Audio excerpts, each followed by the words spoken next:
ఒక వింత అనుభవం. ఒకానొక సమయంలో శ్రీ రాఘవేంద్రస్వామివారు సంచారం చేస్తూ అదోని అనే ప్రాంతానికి చేరుకున్నారు. అప్పట్లో ఆ ప్రాంతాన్ని ఒక ముస్లిం నవాబు పాలిస్తుండేవాడు. స్వామివారి ఖ్యాతి, ఆయన చేసే మహిమల గురించి విన్న నవాబుకు ఒక వింత ఆలోచన వచ్చింది. ఈ హిందూ సన్యాసికి నిజంగానే శక్తులు ఉన్నాయా, లేక ఇదంతా భ్రమనా అని పరీక్షించాలనుకున్నాడు.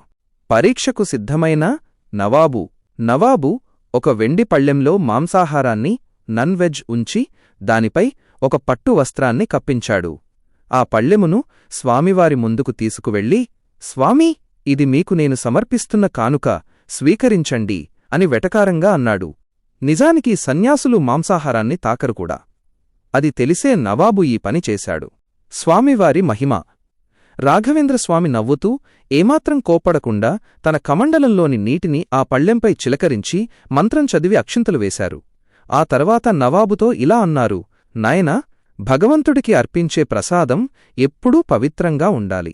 నువ్వు తెచ్చిన పళ్ళెంపై ఉన్న వస్త్రాన్ని తొలగించి చూడు. నవాబు గర్వంగా ఆ వస్త్రాన్ని తీశాడు. తీరా చూస్తే ఏముంది? అందులో ఉన్న మాంసం కాస్త తాజా పండ్లు మరియు సువాసన వెదజల్లే పువ్వులుగా మారిపోయాయి. మారుమనస్సు. ఆ దృశ్యాన్ని చూసిన నవాబు నివ్వెరపోయాడు. తన తప్పు తెలుసుకుని వెంటనే స్వామివారి పాదాలపై పడి క్షమాపణ కోరుకున్నాడు.